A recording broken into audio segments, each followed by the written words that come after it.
Hello everyone.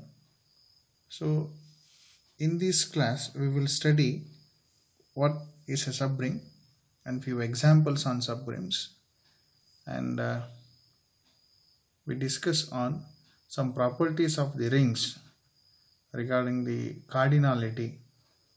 If the ring has cardinality P, then what can we comment on the commutativity of the R? Then if the ring has elements, let me say P square, where P is prime, then what will happen to its commutative property? Likewise, we will study few more observations. We will prove such observations. Then we move on to isomorphisms and homomorphisms. But before all those things, let me try to give you recollect those facts of subrings.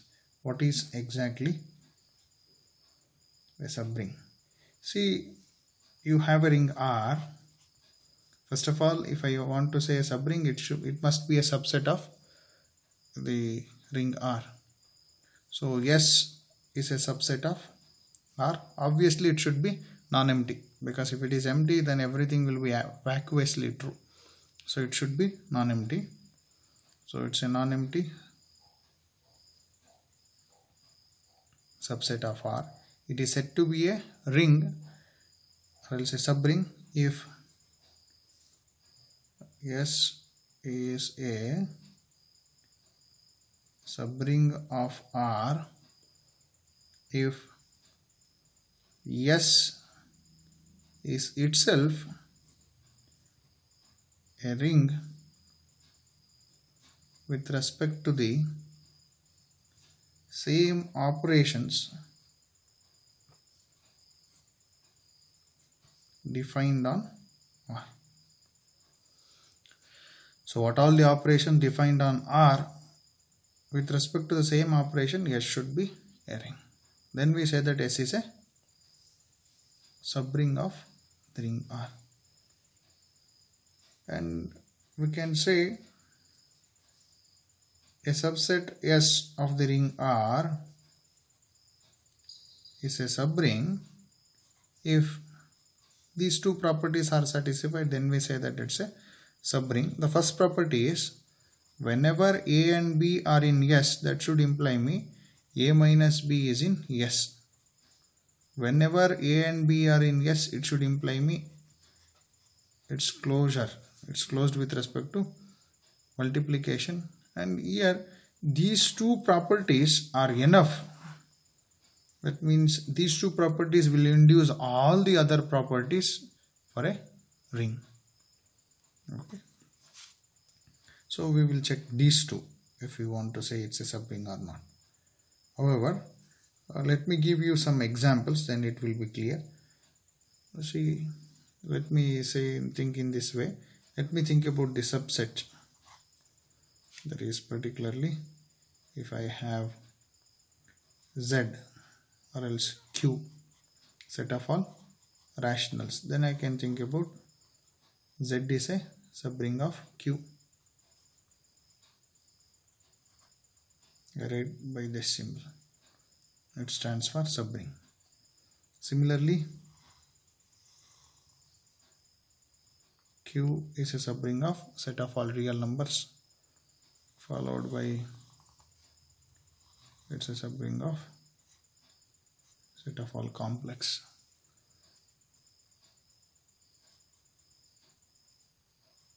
However, let me mention the operation,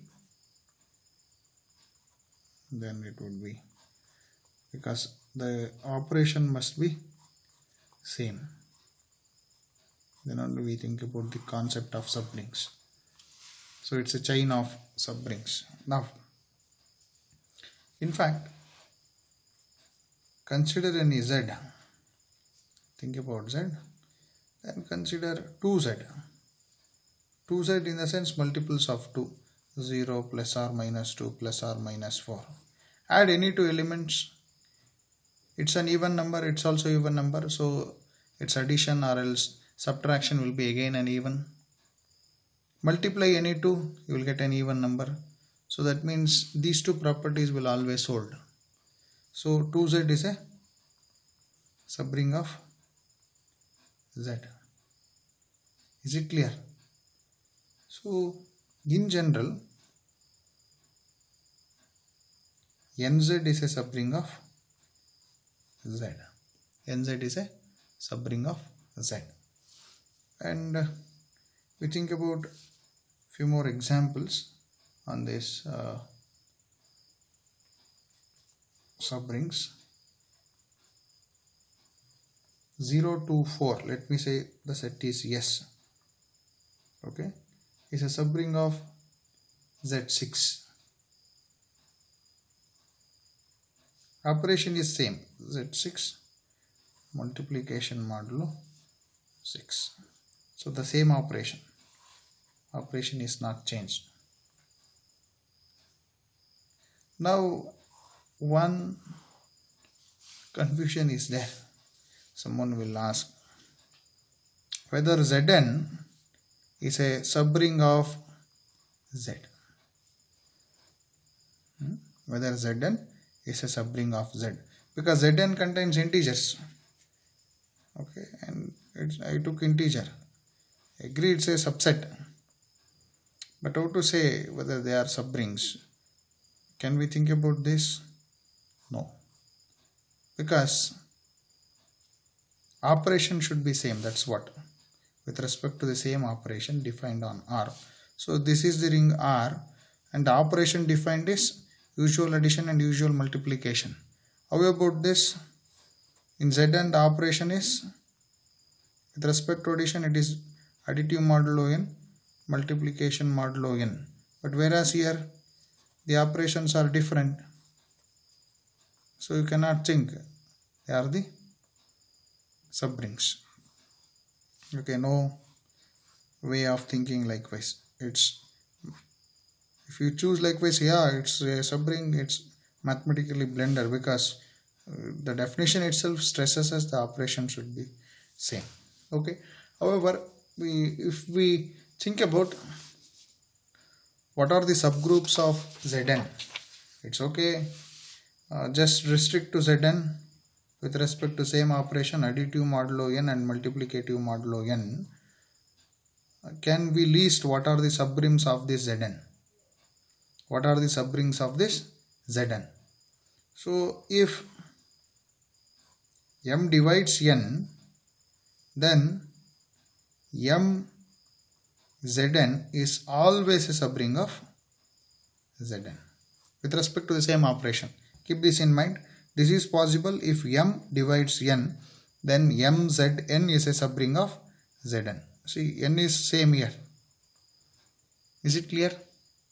Now, how many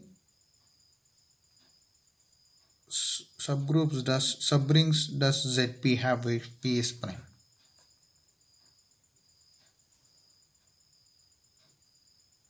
So 1 will divide P and P will divide P. Only there is two possibility. Right? So the subrings of this Zp is always trivial one. Trivial subrings. Is it clear? So if you ask how many subrings does Zn has? How many subrings does Zn has? So for every divisor you can find the subrings.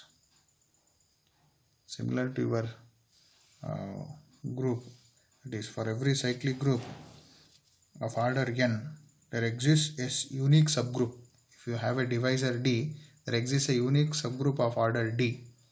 Likewise, for a cyclic group, the number of subgroups are the divisors of the order of the group.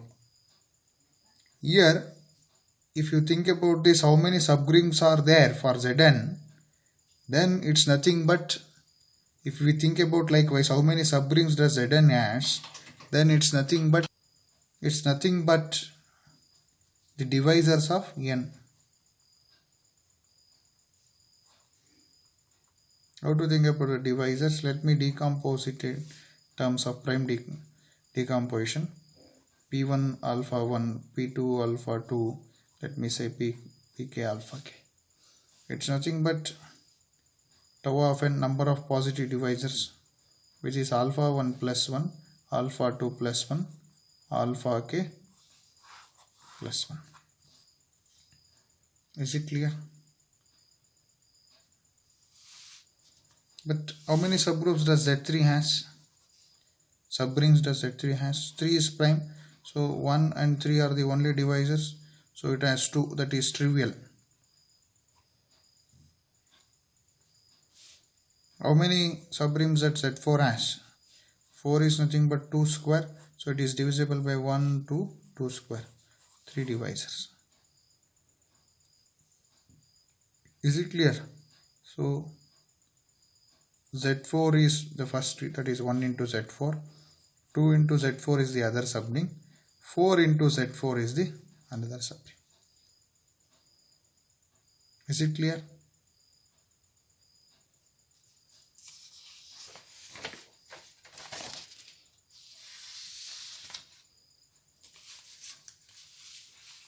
Now, here is some assignment question for you. Just think about this. Which of the following, let R be, this symbolizes it's a matrix of order 2. The entries are taken from real. Precisely, it contains 2 cross 2 matrices where each entries are real. Then question here is, which of the following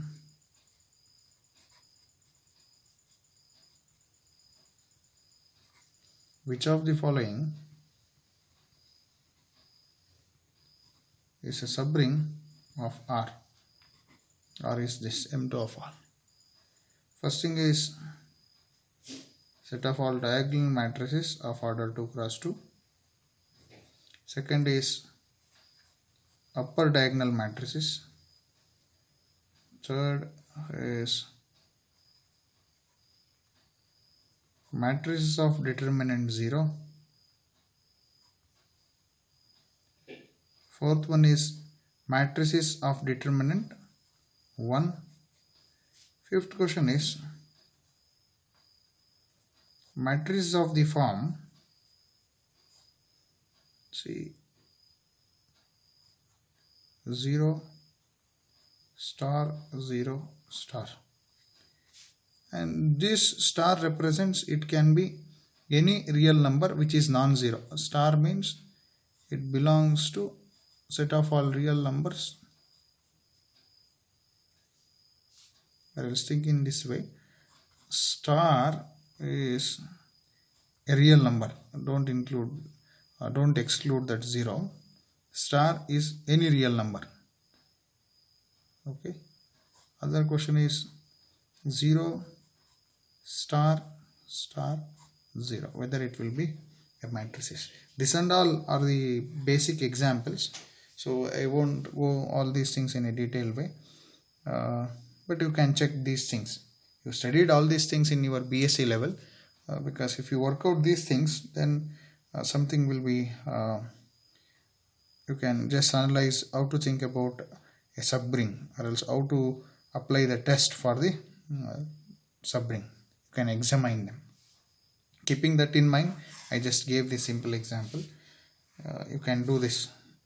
It's not a big challenging task. Okay, now the question is, if I have a ring and the subring, what can you say about the unity if R as unity does S as unity? Is it clear? In the sense, if R as unity, does it implies S as unity? First question.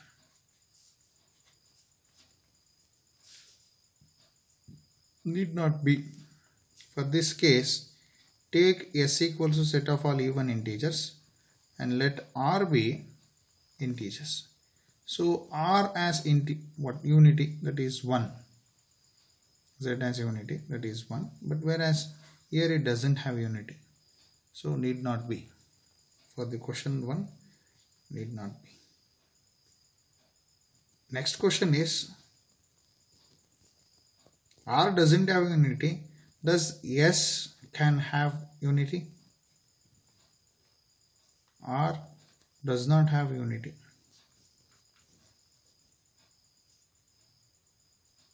Does it or else can we think about, does S as unity? This can happen. For example, for the same M2 cross 2 matrices, you consider AB 0 0, where A and B are integer entries, and let S be A 0 0 0, A belongs to Z. So this doesn't have unity, whereas this has unity. Is it clear? Next question is, R also has unity, S also has unity. Does they are same? Whether it should be same or what? R unity is there. For S still it has unity. That is, this is the case. Here also I can find unity. Let me say 1S. Here also I can find 1R. Whether 1S is equals to 1R. Need not be. The example is, you consider Z6. Unity here is 1 bar. This is R. Let me consider S to be 0 2 4.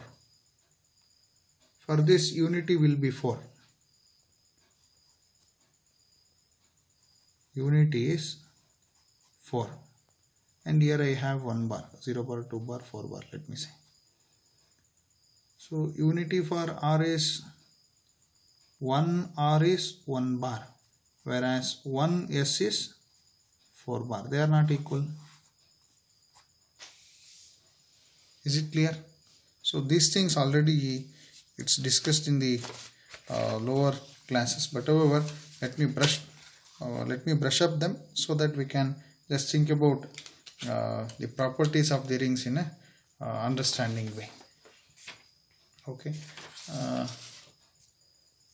Next is,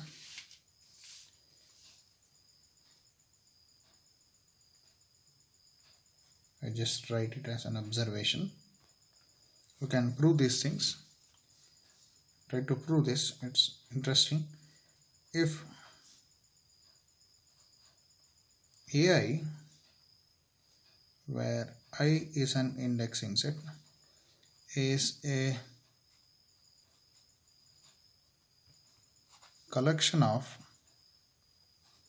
subrings of the ring R, then intersection of AI, I belongs to the indexing set. Indexing means it's nothing but giving number, like counting number 1, 2, 3. You can index them, you can count them.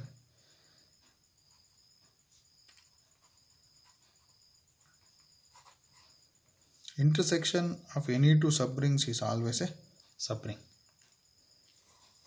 If A1 is a subring and A2 is a subring of the ring R, then their intersection is also a subring. This is A1 intersection A2. But the speciality of this A1 intersection A2 is, it is the smallest ring that is contained in A1 as well as A2. If I have A3, still it is the intersection of all these three, that is this. So it is the smallest ring that contains the intersection A1 intersection A2 intersection A3. If I intersect, it will keep on shrinking, that's all. But how about their union?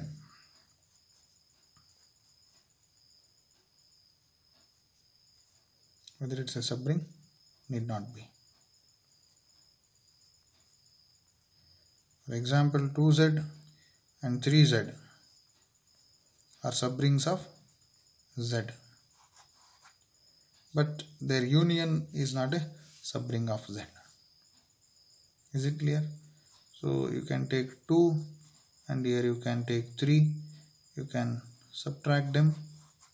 2 minus 3 is minus 1. It doesn't belongs to 2Z union 3Z because it precisely contains the multiples of 2 as well as multiples of 3. Minus 1 is not the multiple of 2, or else it is not the multiples of 3. So union need not be the subring. But however, if A1 and A2 are any two subrings, then their union, that is A1 union A2, need not be a subring. But A1 union A2, observation 3, is a subring if one is contained in the other. That is, if A1 is in A2 or A2 is in A1, then you can conclude their union is a subring. Is it clear?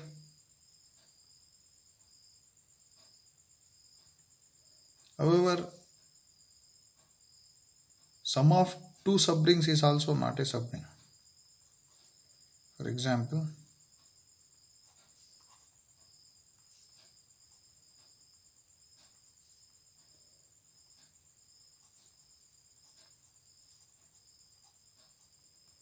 you can consider M2 of Z. Let this be R. Let S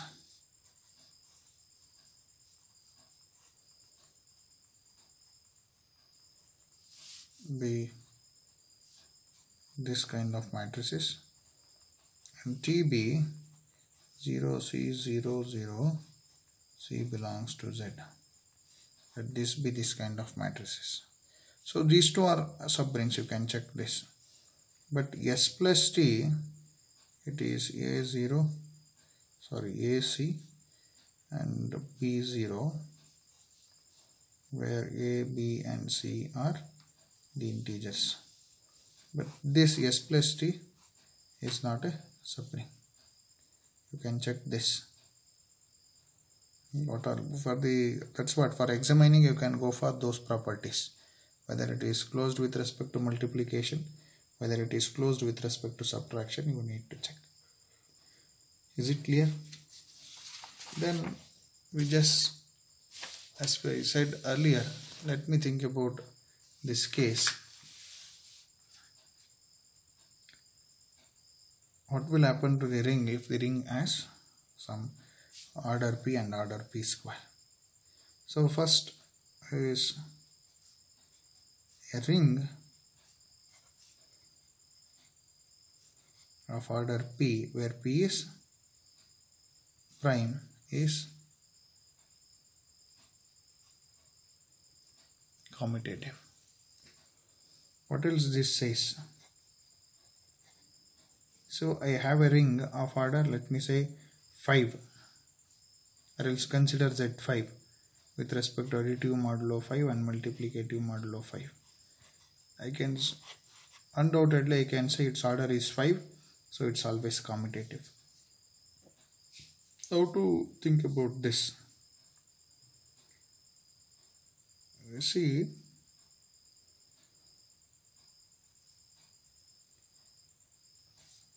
it goes in this way. Let R be a ring such that cardinality of R, it is order of R is P, where P is prime. So now I don't consider this multiplication, just I think about this. So it should be a abelian group, right?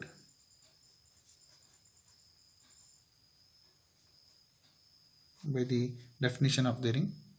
And what is the order of R? So it's an group of order P. That means it is cyclic. If it is cyclic, R as the generator, let me say A will generate R. So its order is P, means A to the power P will be identity, that is the capacity of A will be P. If order of R is P, means if I can find the generator whose order is P. That means A to the power 1, A square, A cube, A to the power P minus 1. A to the power P is identity, means its capacity is P elements. It can generate P elements. So any element of the ring R will look like this. So now what is my claim? I need to show it is commutative. It's easy. You consider any element, let P and Q belongs to R. So P will look like some element, some A to the power M. Q will look like, P instead of P, because already I took P is prime.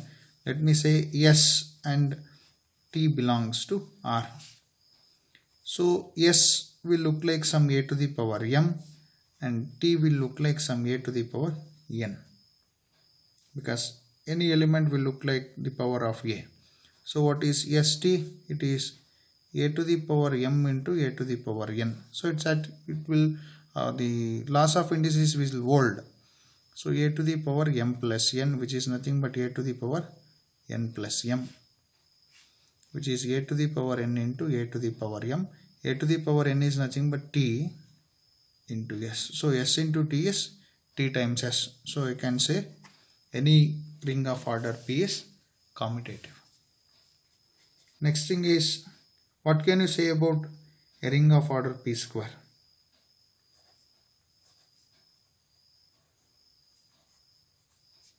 So here we need to be very careful.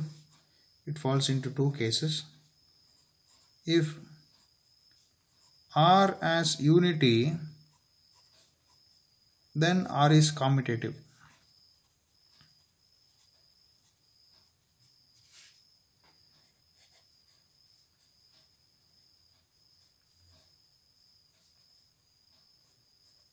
If R does not have unity, that is a ring of order P square, if it doesn't have unity, we cannot predict anything, that's all.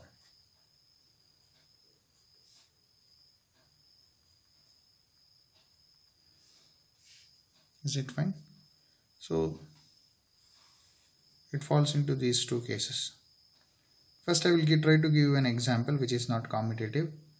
For this, you can consider the set of all 2 cross 2 matrices. I will consider the 0 element. Then I will consider 0, 1, 0, 0. Then 1, 0, 0, 0. Sum of these two will be, because it's a subring, right? Or else a ring. So if I add these two, it should be there. So 1, 1, 0, 0. So 4 elements are there. So it's an ring of order P square, but it is not abelian. It's non-commutative. It's already abelian with respect to addition, but it is not commutative. In the sense, A into B is not equals to B into A. You just think about this, why it is not commutative. I will come to this. What forces, if it has unity, then we have luxury to enjoy. That is, we can claim R is commutative. So that is possible by this unity. How to think about this? So define the center of the ring to be the set of all elements such that which commutes with the elements of the ring R. It is said to be the center of the ring. Is it clear?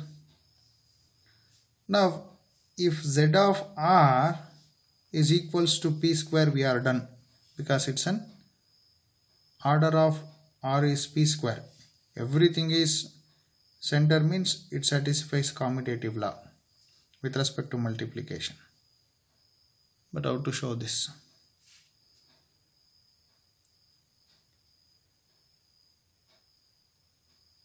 In order to show this, show that Z of R is a subgroup with respect to addition.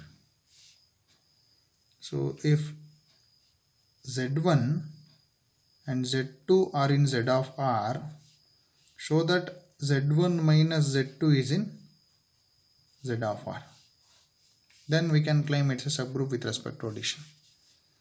So if Z1 and Z2 are in Z of R, it concludes us that, if Z1 and Z2 are in Z of R, Z1 times R equals to R times Z1 for any element of the ring R. Similarly, if Z2 is in Z of R, Z2 into R equals to R into Z2 for any element of the ring R. Now what is Z1 minus Z2 R? By the law of distribution, it is Z1 R minus Z2 R. But what is Z1 into R? It is R times Z1 minus R times Z2.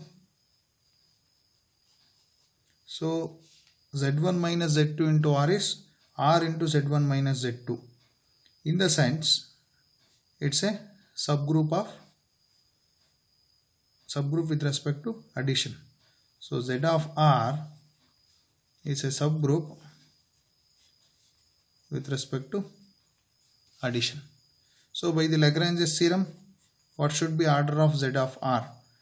Either it should be 1 P or P square. But note that 0 is already in Z of R, because 0 Z into 0 equals to 0 into Z, or else 0 into R equals to R into 0. So 0 will be always there. Similarly, 1 is also in Z of R, that is unity. If these two are there, it has more than one elements. That means this case cannot happen. So either it should be P or P square. Is it clear? So we fall into this case. Z of R should be